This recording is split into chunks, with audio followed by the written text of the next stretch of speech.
As a creative aspect, TV is one of the best things that we do as a species.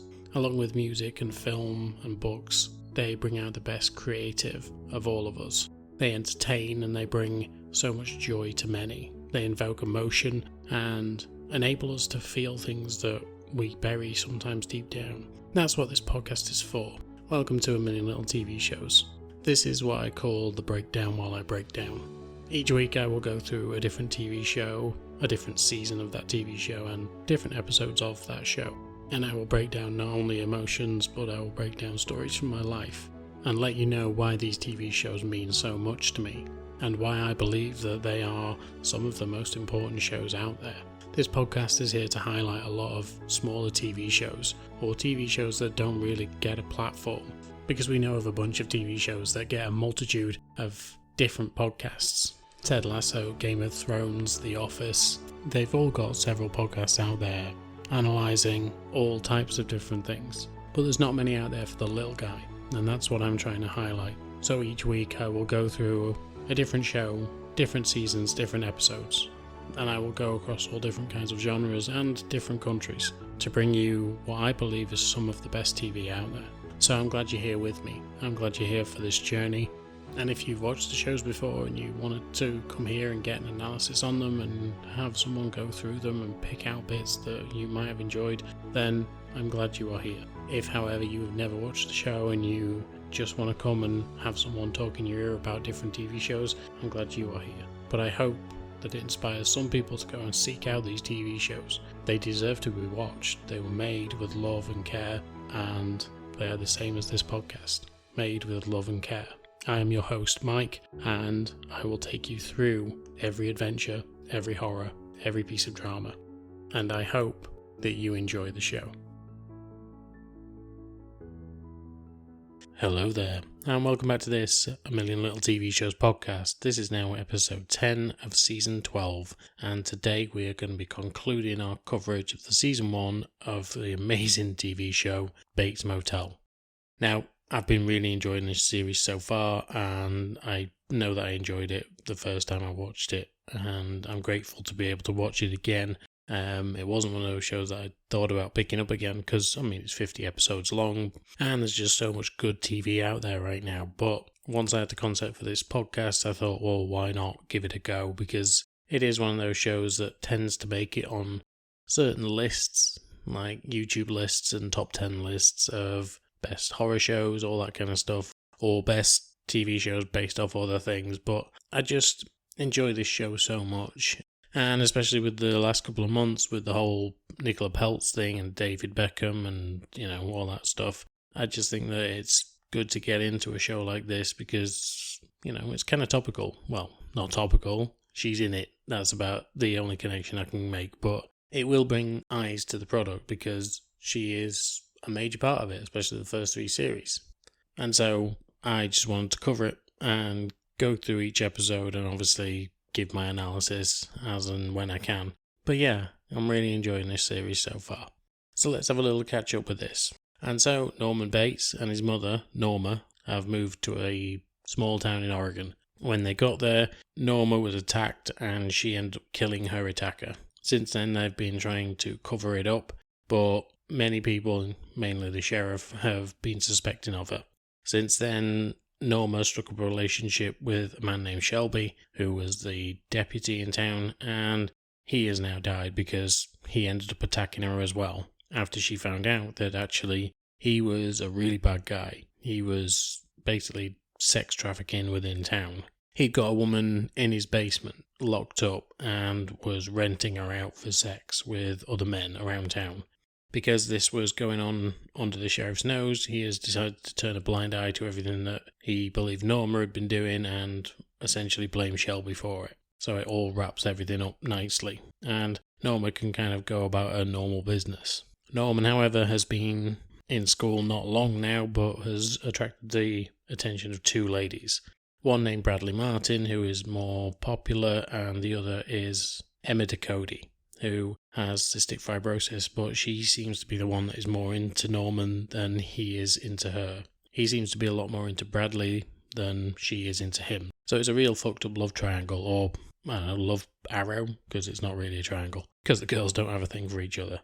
Maybe hatred. But Norman's ends up getting into a situation where he has slept with Bradley and she's got a boyfriend, so now she's just wanting to bury that. She doesn't want anyone to know about it. And Norman, of course, is kind of bragging about it, not to anyone who is of any note, but mainly to Emma. And of course, you can see Emma, like, virtually have her heart broken there and then. And then we've got Dylan. Now, Dylan is the half-brother of Norman and the son of Norma. He's come into town seeking his mother because she didn't tell him where she was going, and he's now living with them and has started a job working at basically a cannabis farm. It's obviously dodgy, and there's a lot of criminals that are working on this plant, but he has got into the favour of the big boss, so he seems to be pretty stable right now. However, in the last 2 episodes, his partner got shot, and he ended up running the guy down who shot him, so this is why he's in the graces of the bosses right now. So I think we're all caught up now, and let's get into the episode. So this is Bates Motel, Season 1, Episodes 8 to 10.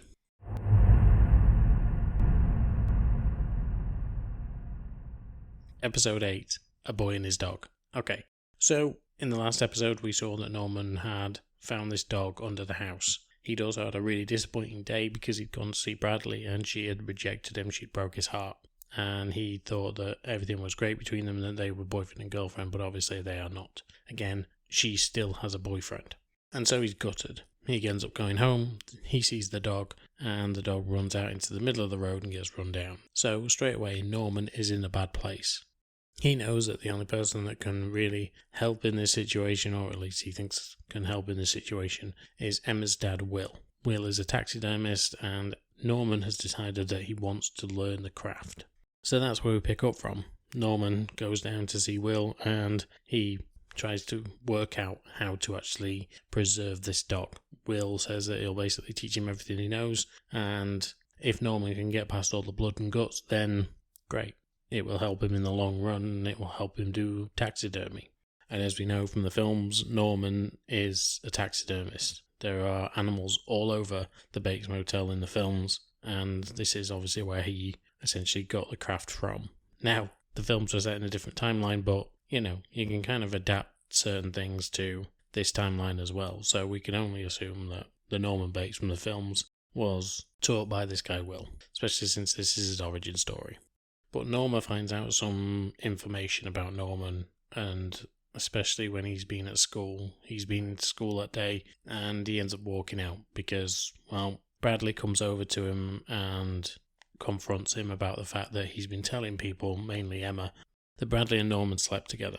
And we see that Emma has actually tried to defend Norman because certain people, mainly Bradley's friends, are talking about Norman behind his back and Bradley's back. And so Emma is the only one that is there to defend him. She does, and tells these girls that Bradley most certainly did sleep with Norman and that they need to understand what they're talking about before they actually shoot their mouths off. However, this ends up getting back to Bradley and then gets back to Norman, and Norman walks out of school. He's really pissed off with the whole affair because Bradley has essentially said that she doesn't want anything to do with him. And so Norman ends up going to see Emma and he confronts her about it. Now, because he ends up walking out of school in the middle of the day, one of the teachers tries to stop him but isn't able to, and when she confronts Norman about him leaving school, he basically walks away, and yeah, it's not a good situation. She believes that counselling is needed, and that is why Norma goes into the school and speaks to the teachers about this. She then finds out that Norman has actually been with Will, and she confronts Will about what is going on with her son, because she's not happy with the fact that he is being taught taxidermy. She thinks it's a little bit of a weird thing to do, and Norman is weird enough as it is. Now, Norma is just trying to get her son to fit in, however, the relationship between the two of them is making that very difficult anyway, but now that she is interfering with the one thing that he actually enjoys, it's going to make things a lot more difficult between the two of them. He wants to please his mother, but he also wants to do things for himself, and this is something that will calm his mind, but also it is a little weird. It's a strange hobby to have, and if there are any taxidermists out there, I apologise, but it is a strange thing for especially a young boy in school to be doing, and so you can see why his mother is trying to defend him from this, but Norma is doing more harm to him than good, really, because she mollycoddles him all times. So she's kind of giving with one hand and taking with the other. It's like he can only be her son forever and ever, and no one else's, but she's allowed to go and have a life. Norma, of course, is having her own problems because of this Jake Abernathy. Now, he keeps staring on up at the house, and she is a little bit terrified by this guy. And to be fair, he is quite terrifying. So while she's at the motel doing cleaning, she has to obviously get into Jake's room, and he essentially stands over her and watches her while she cleans his room, which is a weird thing to do. Like, if I'm ever in a hotel or a motel or whatever, like, I would prefer to be out of the way while a person cleans my room. I think it's weird. But he stands over her and watches her, and eventually she makes her excuses and she leaves because, well, again, it's weird, and he's kind of intimidating. He's literally stood over her, and the last time she probably had a guy standing over her, it was more than likely Keith from the first episode. So, yeah, this isn't good. But whereas Keith had only one thing on his mind, Jake seems different. He seems more sinister. And he doesn't seem the type of person that would sexually abuse a woman. He seems like the type of person that would torture a woman. So, I may be wrong. I can't remember where Jake's character goes, but yeah, he's a little bit weird. But because she's having this trouble, she goes and sees the sheriff, and she hopes that he will give her some backup, basically. But also she wants his backing when it comes to this new road that's coming into the town. Again, if this road comes in, it's going to basically cut off Norma's business and the motel will die. So she wants to see if there's an inside route to actually being able to stop that. And that includes being on the board so that she can have a say in whether this road comes through town. If she can manipulate people from the inside, then maybe this won't actually happen. But the sheriff reminds her that, look, just because you think you have something on me doesn't mean that you do. So maybe don't come to me thinking that we're friends, because we're not. Like, you've done something bad. I covered it up, but don't worry. I will ruin you if you try and manipulate me in any particular way. So once again, she has failed in her goal to get this guy on side. He just does not like her, straight up. But she wants to find out what he's doing, so what his game is, because now she has no leverage when it comes to the cops, so she goes and follows him. Where she follows him to, she sees him get on a boat, which we obviously know there was a boat involved previously. The girl was locked up in there, and Norma just isn't good at being secretive or sneaky, and Jake ends up catching her out and essentially threatening her.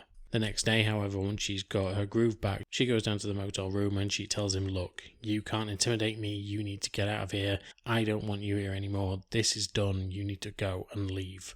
She threatens to call the cops. He tells her that he knows what happened to Deputy Shelby, and that she needs to be a little bit kinder, she needs to be a little bit more respectful towards him, because he will take her down. She says that she's going to call the cops, and eventually he just leaves. Norma thinks this is a victory, and especially when Dylan turns up, because Dylan has a bus full of people that are going to go and do some crop cutting for this weed farm that he's looking after, and he essentially fills half of the rooms at the motel. Norma is thrilled to bits. However, she goes up to the house, and when she goes upstairs into her room, she finds a body in her bed. And it turns out that it is the body that has been dug up by, we can only assume Jake at this point, of Deputy Shelby. And so we knew this man was dangerous, we just didn't know how dangerous.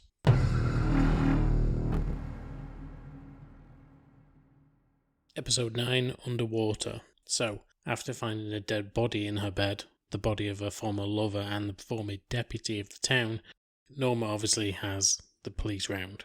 They end up taking the body away, her sons end up taking the mattress away, and obviously she is pointing the fingers at Jake Abernathy. She knows it's him who's done this, and she is freaked out, because he's obviously threatening her, and, well, she now feels so threatened that she actually wants to leave town. The people that Dylan has brought to the motel are actually stoners, as well as people who actually go out and cut weed. They do smoke a lot of it, and Norma gets pissed at this. She sees them smoking outside the motel, and she goes off at them. She then tells Dylan and Norman that she's fucking sick of this place, and she wants to move. And because Norma is so overbearing, she starts yelling and screaming about how she wants to move, she hates this place now, and she needs to get away. Again, this is I think they say in the first few episodes, the 6th or 7th move that Norman's had in his recent years. And this time she's wanting to move as far as Hawaii. So it's not a very good system for Norman to be in, especially since Norman has now started to excel in school. He has been speaking to a teacher about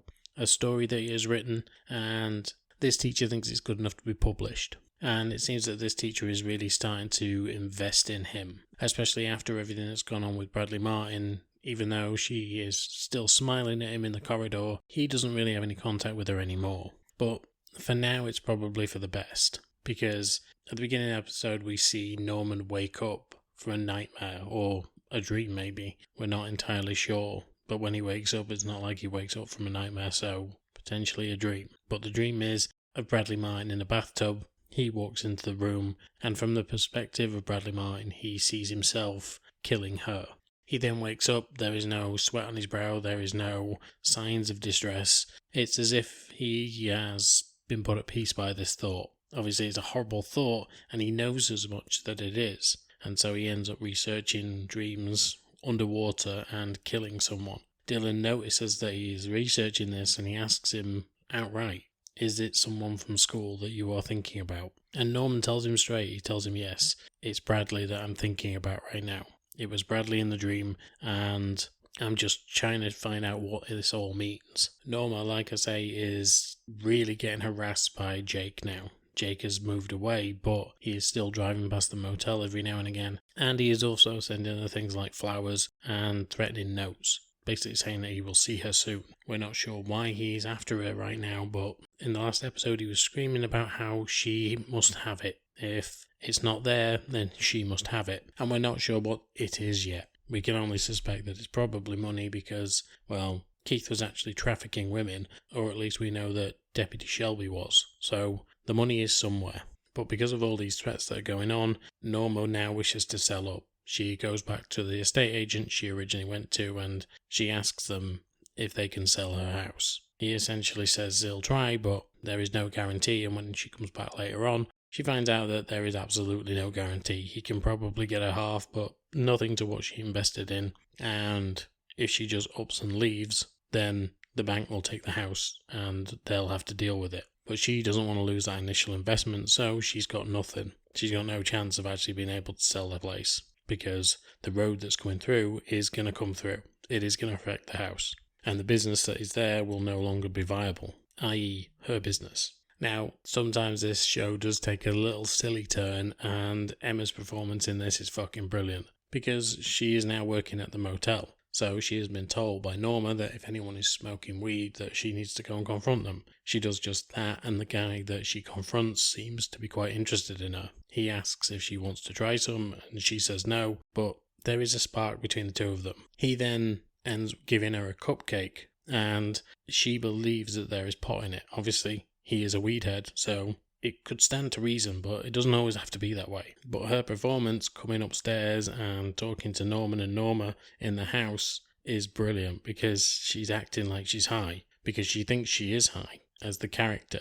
And I don't genuinely think she is. I think that he didn't make it with weed in there, and she is just using the perception that he was a drug dealer or he was on drugs, and therefore he has given her drugs. But it's just such a great scene, and I genuinely don't think that there was any drugs in that particular brownie or the cupcake, but I'm sure we'll find out in the next episode. But from what I remember, there were no drugs in there, so it is a very funny scene. As for Bradley and Dylan, they seem to start hanging out more. Now, this is obviously going to cause issues with Norman because, well, we saw that Bradley was kind of interested in Dylan before, and now she knows that he's working for the guys who her father worked for. She begins asking questions. She asks if she can get into her father's old office, and if Dylan will help her do that. At first, Dylan just says he can't, but maybe he can pack up her dad's things and give them to her. But eventually she convinces him that she wants to break in, and she wants to go and look around the office. Dylan's new partner, Remo, actually finds them and is pissed off because he shouldn't really be bringing Bradley Martin into their workspace, especially with everything that happened with her dad. But he lets them carry on, and when they end up in her father's old office, Bradley finds some letters signed Love B that were to her dad. And so Bradley is heartbroken. She believed that her father was a good guy, and as much as he was in a bad situation with work, he was never going to cheat on her mother, and he was always going to be there for her. So She's absolutely devastated by this. But after discovering this, Dylan is there for her. And so, like I said, with the fact that Dylan and Bradley are getting closer, this is going to be tense between Bradley, Dylan, and Norman because of everything that's gone on between the three of them. But as we go into the final episode, we know that Norma is being threatened by Jake Abernathy. We know that he wants her to get the money back that has gone missing. We know she wants to flee town. We know Norman is in a situation where he's thinking about killing Bradley, but also Dylan may be getting involved with Bradley. And then we've got Emma, who has potentially tried weed for the first time, but may not have even tried that. So we're going to get some answers. Some of them will be amusing, I'm sure, especially with Emma, but the rest are going to be pretty pivotal to the plot of the whole show. Episode 10, Midnight. Now, since Norma has actually been threatened by Jake Abernathy, she's been told basically to get him his money by midnight the next night. So, of course, Norma being Norma, she's very, very over the top throughout most of this.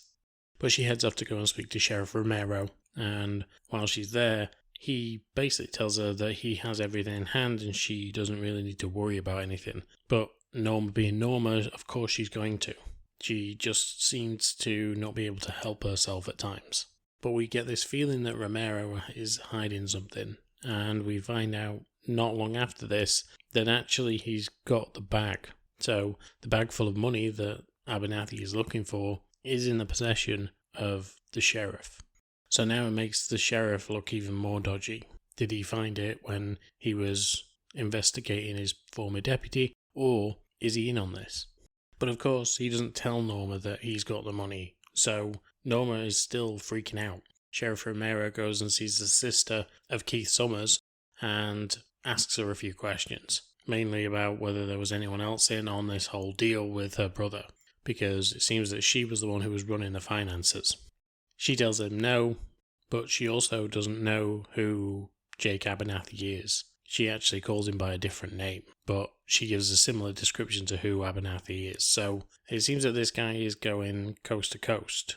And it seems like this guy is doing this all along the coast. He seems to have places all over that he is doing these schemes in. And he is just trafficking women. So it's pretty obvious that this guy needs to be arrested by the sheriff if he's not in on it. And it seems like he isn't when he's asking questions like this. But then again, we don't know how far he was in it, if he was. Maybe he was only dealing with the deputy. But who knows at this stage? But Norma being Norma, she goes and gets a gun, because she wants to defend herself and she's asked Dylan to get her a gun. At first he refuses, but eventually he does what she wants, because, well, the thing about Dylan is he's always trying to please his mother, even though she is always trying to manipulate him the way that she does Norman. She wants her boys to be exactly the same as each other, but they're not going to be. Dylan's very much a different man, and Norman is all about his mother, whereas Dylan is kind of all about himself, but wants his family to be okay. But eventually he does get her a gun, and the fucking scene with her doing the shooting while he's trying to train her is just typical of how she is. She wants everything now, and she wants to be able to be good at what she's doing because she feels this threat creeping up on her, whereas he's like, you need to slow yourself down and learn how to do this, not just go all gung-ho, which is essentially what she's doing. But as soon as she hits the first target, she knows that she's going to be good at this. Of course, shooting a bottle is different to shooting a person, so it's going to be difficult, whatever. But by the end of the episode, we see that Norma just isn't taking the advice of Sheriff Romero at all, because he tells her that he's going to take her place at this meeting, knowing that he has the money, and knowing that he now has more information on Jake Abernathy, and hopes that he can be intimidating enough to make him leave town. But of course, Norma doesn't believe that the sheriff's going to do anything. She turns up, she hides behind some boxes, and waits for them both to turn up. When they do, there is an intense stare down between the two of them, and the sheriff makes the exchange. And it's just at this point that Norma thinks that he's just as bad as the rest of them, and she's about to shoot him. But before she can, he pulls his weapon, he shoots Jake, and Jake falls into the water. He then takes the bag of money, and he throws it into the water as well, saying, "Not in my town." This guy's not fucking around. He wants his town to be safe. He's had his deputy under his nose the whole time that was doing really dodgy things. And there's several people else in town who have been doing some horrible things, and he's sick of it. He wants the town to run properly. He wants to be a reliable sheriff. He wants crime in that town to stop. And especially when it's things like trafficking and murder. But he also knows that Norma wouldn't trust him, and he instructs her to come out because he knows that she's there. So finally she's seen the person that he is, and he is kind of seeing who she is. As for Norman, it's dance time at school. Doesn't matter what TV show it is, there's always a dance. And of course he has no one to go with. But neither does Emma. And so she says, well, we could go together. And that is the plan. He's not really got anyone. He's still pining for Bradley, but that's not going to happen. Especially when she has a boyfriend, but she's also making googly eyes at Dylan. And at some point Norman spots this, because Bradley comes over to the house and she sees Dylan. She ends up taking a box of her dad's stuff, and while she's there, she is eyeing up Dylan. Once again, he's helped her, he's been there for her, and he isn't asking for anything like everyone else is. It seems that Norman just wants to date her. The boyfriend wants to just kind of show off, I suppose. But Dylan isn't in it for anything other than just being a friend or being there for her. Plus, of course, the fact that he's older and she's in school, that's sometimes an appeal for people. Especially when it's a younger person who is infatuated with an older person. It can be the only thing that really takes over. So Norman ends up going to this dance, but once he gets there, he sees that Bradley is there, with her boyfriend obviously, and Emma ends up seeing that Norman is still into her. She basically tells him to go after her if that's what he wants, but to stop playing with her. He knows that she likes him, and he is just manipulating her. It's not fair, and she really needs to get out of this situation, and so now she is willing to walk away. Bradley's boyfriend sees the fact that Norman is looking, and he asks him outside. While he's out there, he tells him to stay away from Bradley, but Norman is stubborn and he isn't going to listen. So this kid punches him. Norman, now that he doesn't have his lift in Emma to go home and is pouring blood out of his nose, is about to start walking home, when all of a sudden his teacher, Blair Watson, pulls up. She tells him to get in and that she will take him home and sort out his face before she actually takes him to his home. But when she does, she is sat cleaning up his face, and it feels like a very intimate scene. Between the two of them, they seem like they are getting a little bit too close, way too close for a student and teacher to be, and she is asking him to promise not to tell anyone that he was there. She then heads off into another room and begins to get undressed. But of course, Norman is in the eye line of the mirror and the door is open, so he can see pretty much everything. It's here, of course, Norman starts to see visions of his mother. She's telling him that woman knows what she's doing. She's trying to manipulate you. She's trying to seduce you, and you're going to fall for it. You're going to be like every other boy. You're going to just go and be with this woman, and how dare she? How dare you? You know what you need to do, Norman. The next time we see Norman, he's running down the street. Now, let's not forget, Blair Watson had told him that she would take him home, so why is he now running? We have no idea what's gone on, and when he gets home, he's startled by his mother until she sees how scared he is, and then she tells him everything is going to be okay. She takes him inside the house, and before the episode ends, we go back into Miss Watson's house. The camera pans through the room, and then we see Miss Watson lying on the floor dead, her throat cut, but we also see a necklace with the letter B on it. Now, let's not forget the man who was messaging or writing letters to Bradley Martin's father signed her letters with a B as well. So, as much as Norman is in the frame because he was in the house, Bradley is also in the frame, if after what we've seen from her. But unfortunately, we will have to find out where that goes next season.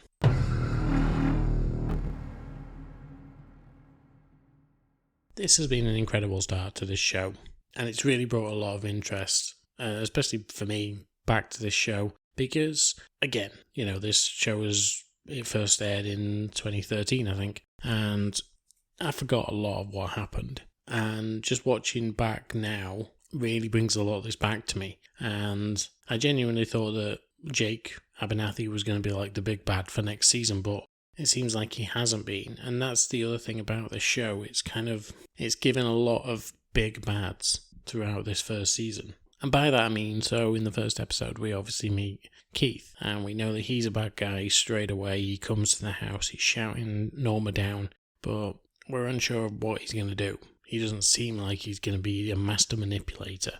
We then get into the fact that we have the Deputy Shelby, and his role in all of this. He's part of law enforcement, and we think that, well, law enforcement is there to help and serve. Obviously, we know what's going on right now in the States and how dodgy that's been, or at least has been for the last year. So we know how corrupt it can be, but generally it's meant to be there to protect and serve. That's the whole motto.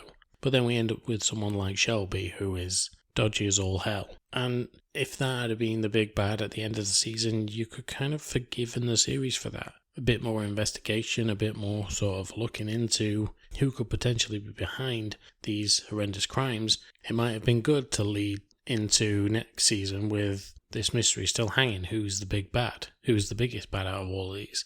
But then we get rid of Shelby. So now we've got rid of two enemies in the show. Now that's a very rare thing for a show to do, unless you're Dexter, obviously. So then going into the second half of the season, or the last third of the season, we're like, well, who's this Jake guy?